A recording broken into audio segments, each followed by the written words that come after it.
अगली खबर में भी आपको भारत की बढ़ती हुई ग्लोबल पावर के सबूत दिखेंगे। इसी हफ्ते साउथ अफ्रीका में हुई ब्रिक्स समिट के दौरान चीन ने भारत की तरफ दोस्ती का हाथ बढ़ाया।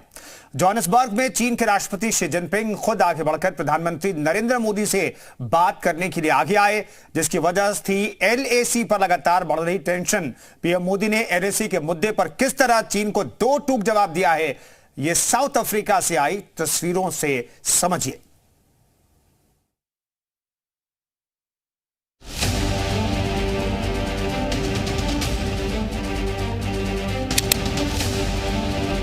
पांच सेकंड में पीएम मोदी ने जिनपिंग को पहले क्लियर मैसेज सुनाया, फिर हाथों के इशारे एलएसी का मामला समझा दिया। ब्रिक्स समिट के दौरान शी जिनपिंग और मोदी के बीच छोटी सी बातचीत हुई और ये बातचीत शी जिनपिंग से रिक्वेस्ट मिलने के बाद हुई। इस दौरान पीएम मोदी हाथों से इशारा करते हुए जिनपिंग को कुछ बताते हुए दिख रहे थे। पर यह सब कुछ एक झटके में नहीं हुआ। ये भारत की सफल कूटनीति और बढ़ती ग्लोबल पावर है जिसने चीन को घुटने टेकने पर मजबूर कर दिया। अब चीन को समझ आ गया है कि भारत से दुश्मनी में नुकसान उसी का है। चीन के प्रेसिडेंट कितने नर्वस हैं ये समझने के लिए ब्रिक्स समिट के दौरान जिनपिंग की बॉडी लैंग्वेज पर नजर डालिए। 23 अगस्त को जिनपिंग और मोदी एक ही मंच पर मौजूद थे, पर दोनों ने एक दूसरे से कोई बात नहीं की।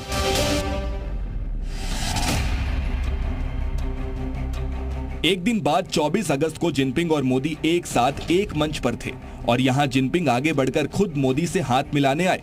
मोदी जिनपिंग की इस छोटी बातचीत का सब्जेक्ट था एलएसी पर तनाव। चीन के विदेश मंत्रालय ने दोनों लीडर्स के बीच मीटिंग के लिए रिक्वेस्ट दी थी, पर भारत ने साफ कर दिया कि बातचीत से पहले एलएसी पर तनाव कम होना चाहिए। Prime Minister had interactions with other BRICS leaders. In a conversation with President Xi Jinping of China, Prime Minister highlighted India's concerns on the unresolved issues along the LAC in the western sector of the India-China border areas. Prime Minister underlined that the maintenance of peace and tranquility in the border areas and observing and respecting the LAC are essential for the normalization of the India-China relationship. In this regard, the two leaders agreed to direct their relevant officials. पिछले 3 सालों से भारत और चीन के बीच सीमा पर temperature high है। 2020 में गलवान घाटी की खूनी झड़प के बाद दोनों देशों के बीच विवाद बढ़ा। अभी पूर्वी लद्दाख के कुछ हिस्सों से चीन की सेना वापसी को लेकर बातचीत हो रही है।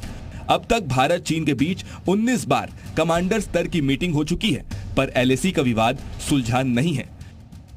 एलएसी पर तनाव के साथ चीन की इकोनॉमी को भी लगातार शॉक लग रहे हैं। चीन की सरकार इसके लिए भारत और उसके दोस्तों को जिम्मेदार मानती है। ब्रिक्स समिट के दौरान चांद पर भारत की कामयाबी ने चीन का दुख और बढ़ा दिया।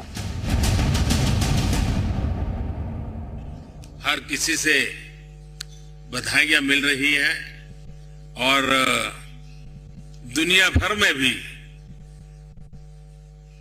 इस सफलता को एक देश की सीमित सफलता के रूप में नहीं, लेकिन पूरी मानव जाति की एक महत्वपूर्ण सफलता के रूप में स्वीकार किया जा रहा है। ये हम सभी लोगों के लिए अत्यंत गर्व का विषय है और भारत के वैज्ञानिकों को पूरे विश्व की तरफ से अभिनंदन का अवसर है। चंद्रयान की कामयाबी से चीन का मीडिया 24 घंटे तक साइलेंट रहा। 23 अगस्त को दुनिया भर से इसरो और भारत को बधाइयां मिल रही थी, पर चीन की मीडिया ने अपने आंख, कान और जुबान तीनों पर ताला लगा लिया था। इसलिए जिनपिंग के इशारे पर चलने वाला ग्लोबल टाइम्स खामोश बैठा रहा। पर जैसे ही जिनपिंग और मोदी की मुलाकात हुई, उसके कुछ ही घंटों के अंदर ग्लोबल टाइम्स ने चंद्रयान की तारीफों के पुल बांध दिए। ऐसा लगा मानो चीन ने ग्लोबल टाइम्स को भारत की तारीफ करने का ग्रीन सिग्नल दे दिया हो। ग्लोबल टाइम्स ने अपनी हेडलाइन में लिखा कि ब्रिक्स और एससीओ के तहत चीन और भारत के बीच चांद पर रिसर्च के लिए सहयोग करने की बहुत ज्यादा गुंजाइश है। यानी एक बातचीत के बाद ही चीन का ग्लोबल टाइम्स दोनों देशों को पार्टनर बनाना चाहता है। पर इस बातचीत के बाद भी चीन पर भरोसा करना मुश्किल है। इसलिए कूटनीति हो या बॉर्डर, भारत दोनों मोर्चे पर अलर्ट है। ब्यूरो रिपोर्ट, जी मीडिया।